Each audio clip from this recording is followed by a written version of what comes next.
Everyone says they have values, but when push comes to shove, when they're disrespected, tempted, challenged, or offered a shortcut, do those values actually guide their behavior, or do they just get edited to match what feels convenient in the moment?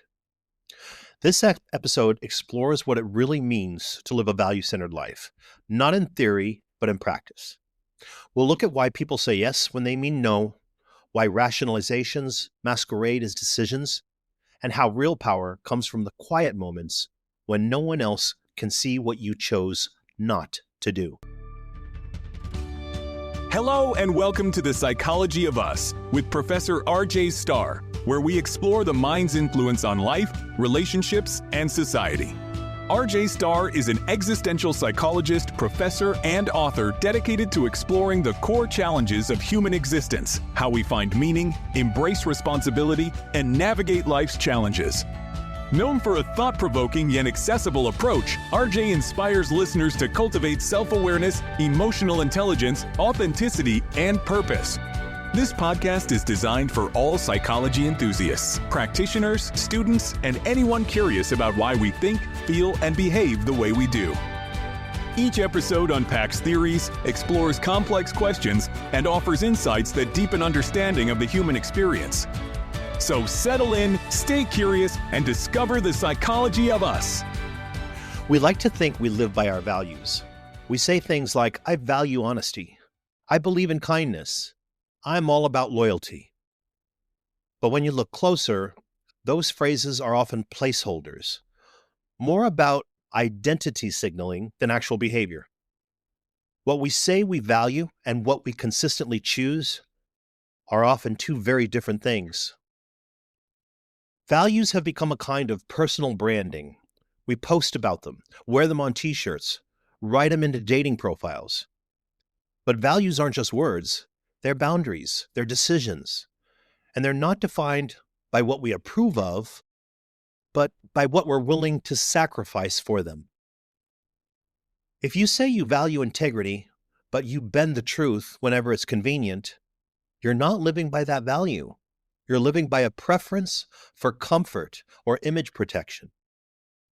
If you say you value health, but only follow through when it's easy, what you actually value might be short-term gratification. And if you say you value kindness, but only when people are kind to you first, then your kindness is conditional, which isn't really kindness at all.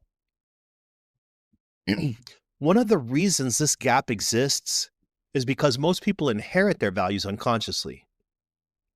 They grow up in environments where certain behaviors are rewarded and others are punished, and they internalize the patterns without ever naming them. If your household emphasized obedience, you may confuse compliance with respect.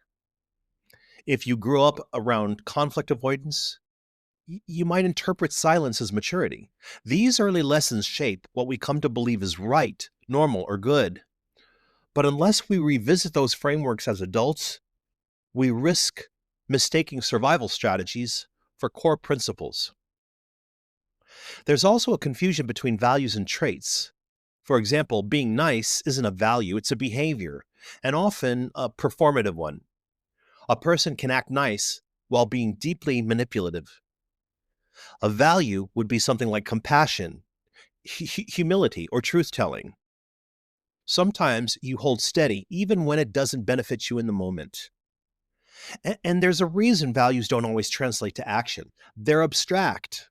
They require interpretation. You might say you value family, but what does that mean when your brother asks for money and hasn't paid you back in 3 years? You might say you value freedom, but what happens when that value bumps up against a job offer that offers stability but limits your autonomy? Values only become real when they're tested, when they conflict with one another or with your emotional impulses. That's when you find out whether they're actually yours. The modern world makes this even harder. There's constant pressure to be liked, to be productive, to be seen as agreeable or successful or empathetic or driven. Social media has blurred the line between having values and projecting them. You can tweet about justice, while avoiding uncomfortable conversations in real life. You can repost mindfulness quotes while treating the people closest to you with impatience. The distance between image and identity has widened, and values are often the first casualty of that gap. We also need to talk about the role of culture. In an individualistic society, values are often framed around personal expression. Be true to yourself. Do what makes you happy. That sounds empowering, but it can easily become self-justifying. You end up calling anything that feels good or feels you a value without asking whether it has any moral weight, long-term meaning, or even communal grounding. A real value often requires you to put your ego aside. It forces you to sit with discomfort, to consider others, to stay aligned with something deeper than your feelings in the moment. And that brings us to a key misunderstanding. Values are not about what you want. They're about what you're willing to choose consistently, even when what you want is something else.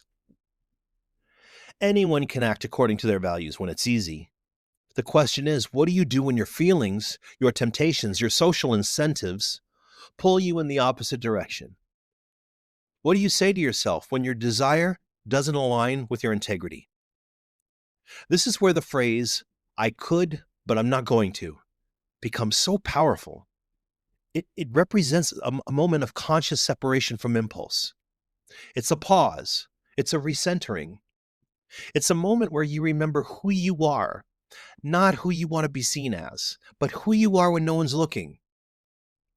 You could clap back in anger, but you don't. You could cheat a little, but you don't. You could justify the convenience, but you don't. Because something in you is deeper than the moment, and that something is a value. When you operate from that place, it's not always flashy, right? It's not always rewarded, but it creates something strong in you, something steady, a kind of quiet self-trust that builds over time. And it shows up again and again when you're tired, when you're frustrated, when you're alone. The more you honor it, the easier it is to find. And the more you abandon it, the harder it is to hear. That's why values have to be clarified, not just claimed. You have to define them for yourself, not just by what you admire, but by what you're willing to live out. That includes the trade-offs. That includes the missed opportunities. That includes restraint. Now let's dig into that restraint as a sign of power, not limitation.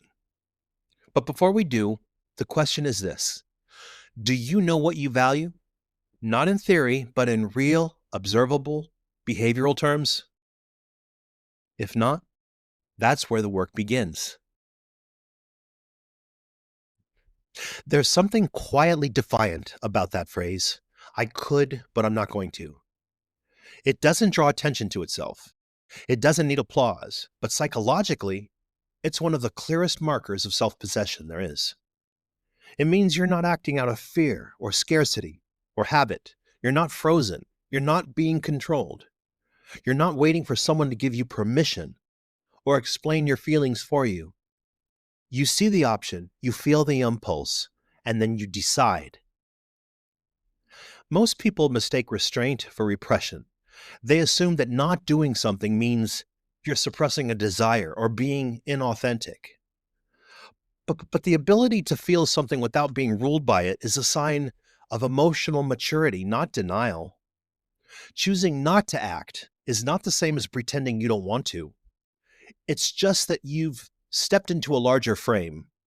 You've remembered the life you're building, the kind of person you want to be, the bigger picture that a moment of indulgence or reactivity could jeopardize.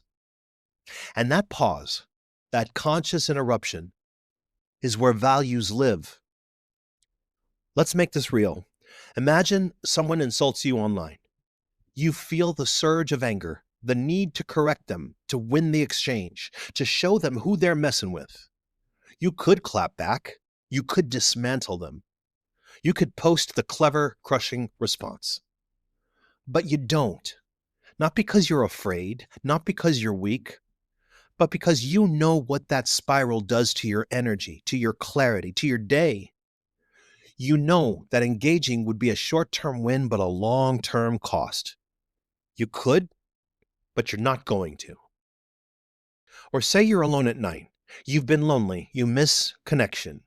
You think about texting someone who once made you feel seen, someone who also once made you feel discarded. You stare at the phone. The comfort is right there.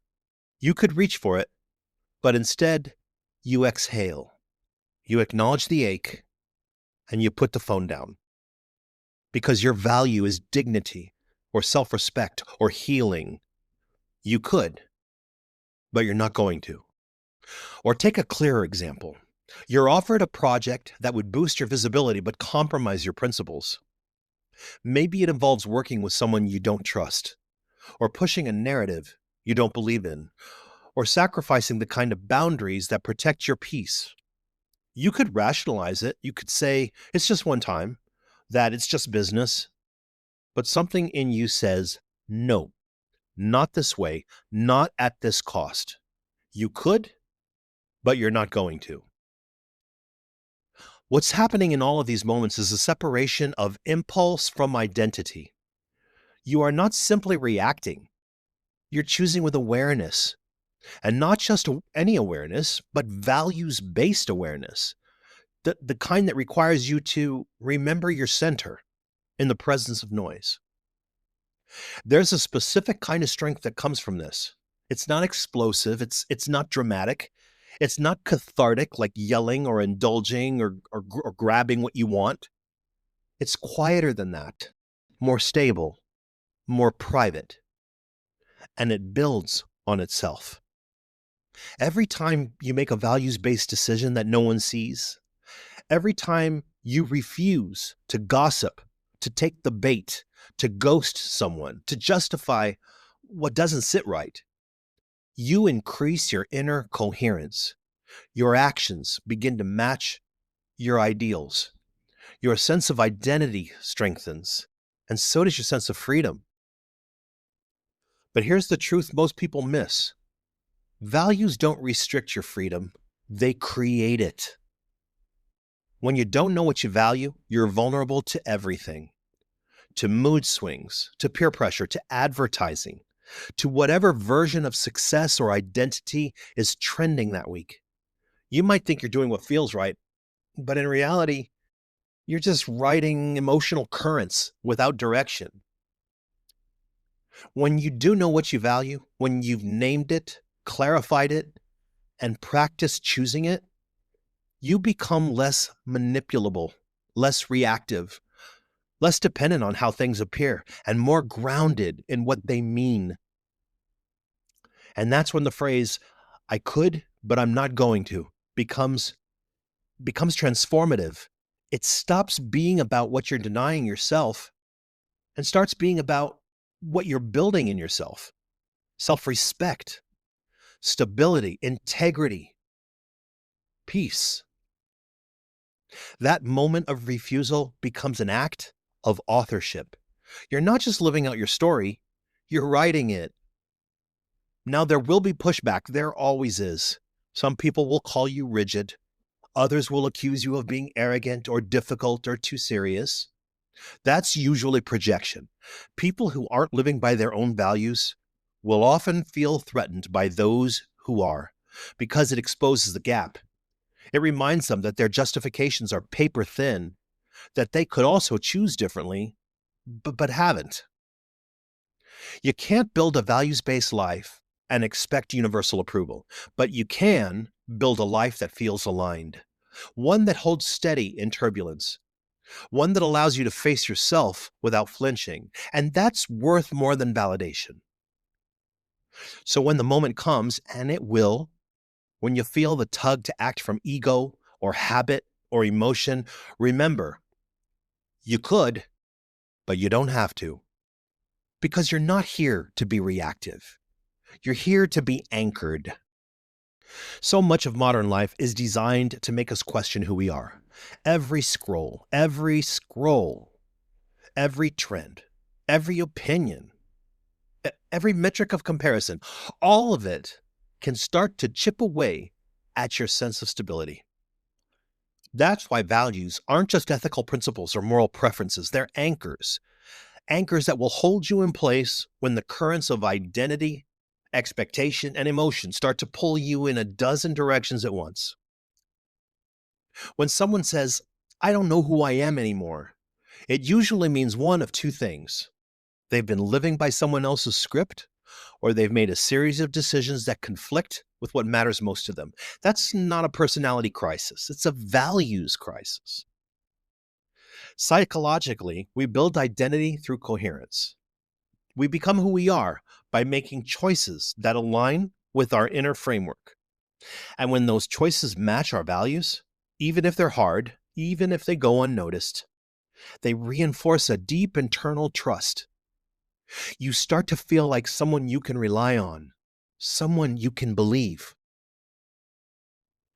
But when your choices are consistently contradicting your values, even if they earn praise, money, or attention, you begin to fracture internally. That fracture shows up as guilt, self-doubt, emotional fatigue. You can't feel at peace with yourself if you're constantly betraying the things you say matter. There's a concept in psychology called self-concept clarity, and it refers to how clearly and confidently someone understands who they are. High self-concept clarity is associated with better emotional regulation, stronger relationships, and less vulnerability to social pressure. And one of the fastest ways to build it is through values-based action. Because here's what values do. They filter the noise. If you know that honesty is a core value, then you don't waste time crafting half-truths to protect your image. If loyalty is a value, then you don't need to second-guess your decisions when others start chasing something shinier. If growth is a value, then your failure doesn't destabilize you, it informs you. You stop being defined by outcomes, and you start being defined by alignment. Think of someone like Viktor Frankl, the psychiatrist and Holocaust survivor. In his work, he described meaning as something we create through our commitments, not through pleasure, not through status, but through what we choose to stand for in the face of suffering. Frankl's entire model of existential psychology is built around the idea that freedom is not the absence of constraint, but the ability to choose your attitude, your values, your stance, even in the most extreme conditions. That's what makes values more than a checklist. They're what allows us to endure with dignity, to respond with clarity, to know who we are when life gets ugly. In everyday life, this looks less dramatic, but no less important. A parent decides not to shame their child in public, even though they're frustrated. A manager refuses to take credit for a team member's idea. A friend listens without giving advice, because the value is presence, not performance. These moments might seem small, but they're not. They are how identity is built, quietly, repeatedly, through the act of honoring a principle over an impulse. And it goes both ways. When you act against your values, when you lie to protect your ego, when you manipulate to stay in control, when you abandon someone because they triggered your discomfort, you'll feel it. Maybe not right away, but eventually. There's a subtle erosion, a dissonance, a sense that your actions are out of sync with something real in you.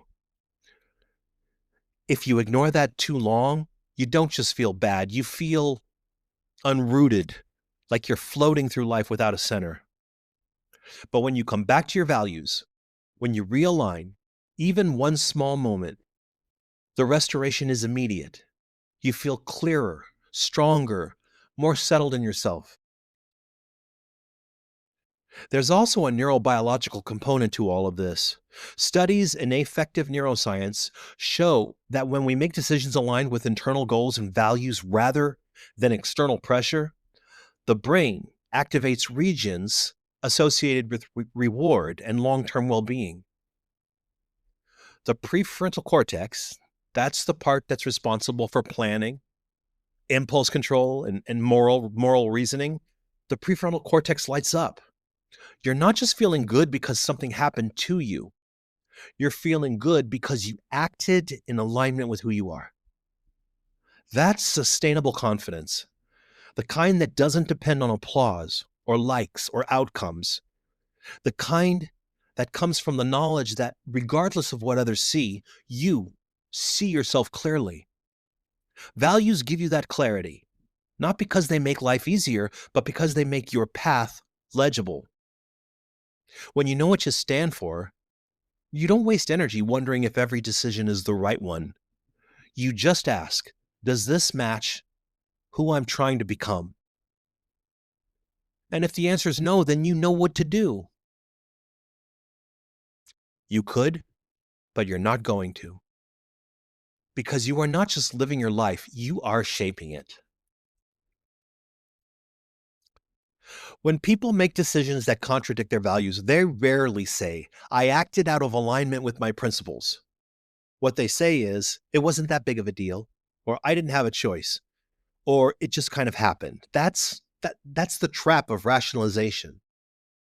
Rationalization is the brain's way of smoothing over inner conflict.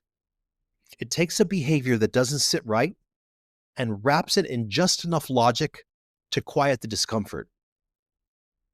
You know it's happening when your explanation sounds a little too convenient, when the story feels rehearsed, when you catch yourself needing to explain something you could have just owned. I ghosted them because they were getting too attached. I took the job even though it felt off. I mean, it's a great opportunity. I lied, but it wasn't really hurting anyone. These are not neutral explanations. They are protective maneuvers. And they work until they don't, because while rationalizations can preserve your image, they erode your clarity. And without clarity, your values don't stand a chance. This isn't about being morally pure or never making mistakes. No, it's about the difference between acting with intention and acting on autopilot, between telling yourself the truth and telling yourself a story. The story always feels better in the moment, but it creates fog. You start forgetting what your actual priorities are. You stop trusting your instincts. You feel like you're drifting, even when things look successful from the outside. That's because the part of you that values alignment is still watching. It knows. So how do you break that cycle? You don't shame yourself. You don't spiral into regret. You just pause and ask, what am I trying to protect right now? Is it my comfort, my image, my sense of control? And what would happen if I told the unvarnished truth? That moment of honesty is where clarity will begin. Clarity isn't loud. It's not a dramatic epiphany. It's often a quiet knowing that cuts through the noise. It doesn't yell. It just refuses to lie. And once it lands, it makes the next decision easier. Because values don't need to be justified. They just need to be honored. One of the clearest signs that someone is living in alignment is that they don't explain themselves unnecessarily. They're not trying to convince you. They're not making a case for why their no is legitimate or why their yes is proper or why their boundary is fair. They've made peace already with their decision. They know why they're doing what they're doing, and that knowing is enough. They let their yes be yes and their no be no. This is the opposite of reactivity. It's not passive either. It's active discernment. It's the internal voice that says, I see the impulse, I hear the justification, and I'm still choosing what's right for me. That's the gift of clarity. It quiets the noise. It sharpens the path. Of course, clarity doesn't mean ease. Sometimes honoring your values means letting go of something you wanted. Sometimes it means disappointing people. Sometimes it means standing alone. But it always means coming home to yourself. The more you practice this, the more natural it becomes. The phrase, "I could, but I'm not going to," stops being a moral performance and starts being a reflection of who you are. It's not a struggle. It's a return. You stop needing to explain. You stop needing to win. You stop needing to make your discomfort disappear. You just choose. And in that choice is your strength. Let's be honest. The world is full of people who react without reflection, who act first and rationalize later, who mistake emotion for direction, who confuse immediate relief with long-term rightness. But you don't have to live that way. You don't have to live that way. You can pause. You can reflect. You can clarify. And then you can say quietly and clearly to the world and to yourself, "I could, but I'm not going to." Not because I'm afraid, not because I am weak, not because I need permission, but because I know who I am. And this is how I stay that way. That's it for today's episode of The Psychology of Us with Professor RJ Starr.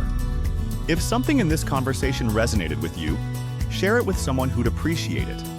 To explore more episodes, essays, letters from listeners, and tons of free psychology tools and educational resources, visit profrjstarr.com. That's PROFRJSTARR.com. And if you haven't already, subscribe wherever you're listening so you don't miss what's next. Thanks for being here, and we'll see you next time on The Psychology of Us.